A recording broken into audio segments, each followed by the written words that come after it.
Returning to all of the results, we've been dealing so far with the list view. And the list view, of course, gives us individual results. And each of these results, if you open up each one, gives us all of the data about that particular entry. So this particular one's about a registry item, and we have all of the fields associated with that registry data. Another way we can look at this is the tree view.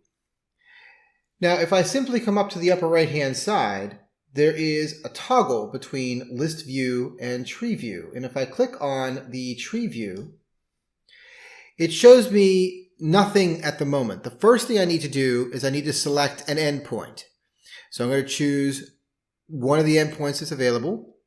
And then the second thing it makes me do is it makes me choose an actual process.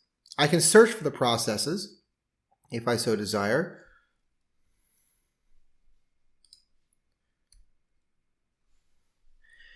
So as soon as I start typing letters, it gives me the names of the processes. So I'm going to choose the YWSRG process because that name looks bizarre.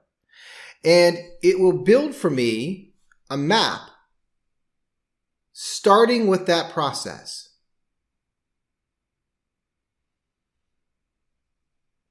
So here it is, the YWSRGO process.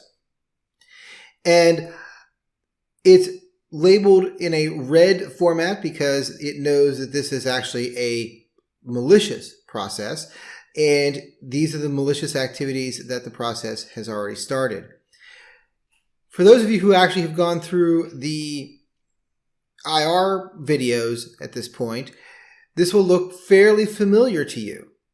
There are two key differences, though, between this and the view that you see inside the incidents. First of all, note that in the incident, when we looked at this, Winword was the beginning of the process, which as it is here as well, but I can actually click the plus sign to the left of Winword now.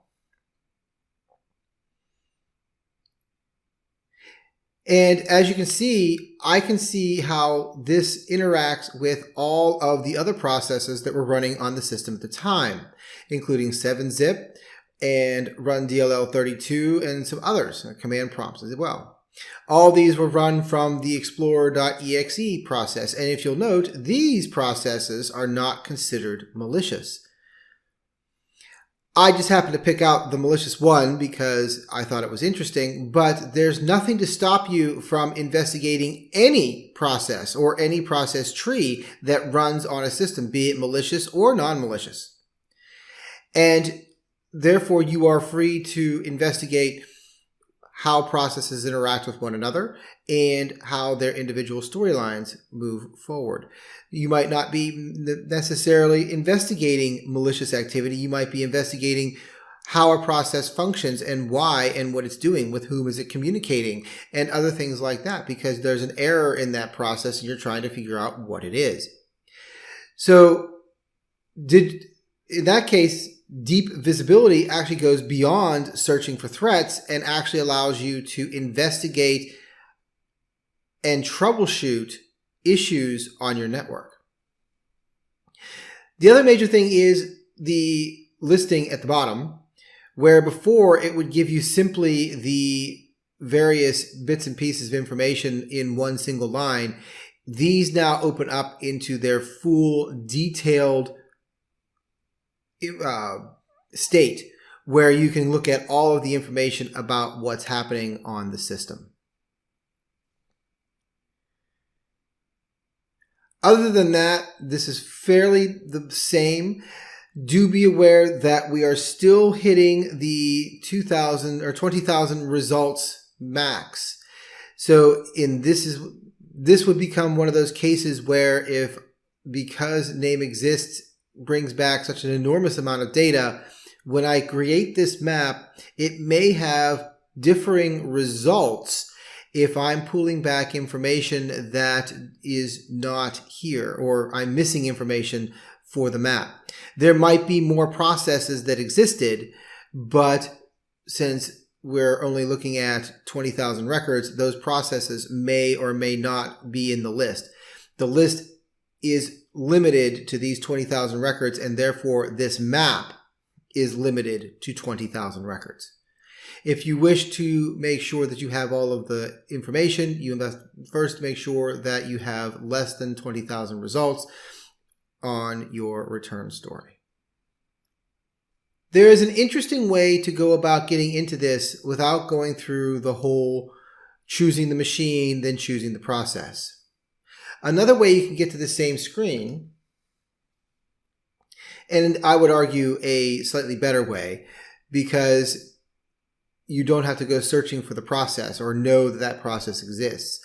I usually first look at the processes. So I limit it to just the processes examples, and I go through and look for processes that might be interesting. So if, for example, I thought that the user oobebroker.exe was an interesting process, once I'm in the process area, I can right click on that line and go to process tree. And it'll build out the process tree based on the process that I selected. And I don't need to go and choose the by machine and by process ID anymore. So here's that process. It came from system settings, and it was setting some file permissions and things of that nature. Just like in the other version, you can export these views to PNGs.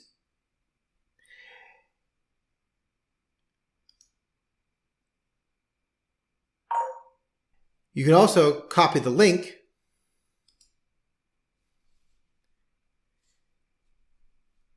and send that link to somebody else, and then they can create the same picture, which is kind of nice. So if you wanted to be able to send it off to somebody else and say, hey, check out what I found, then you can click on share, and it'll copy the link to this particular query and area to the clipboard. Then you can simply send that link to somebody else.